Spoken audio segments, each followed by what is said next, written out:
Ich bin hier irgendwo in der Wildnis, hab mich verlaufen, seit Tagen schon nichts gegessen und getrunken.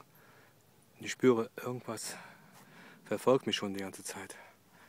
Ich weiß nicht, was es ist, aber ich höre es. Und, oh mein Gott, was ist das?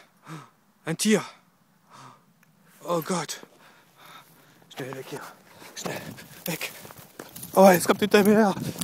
Oh nein! Es kommt! Da ist es! Es greift mich an!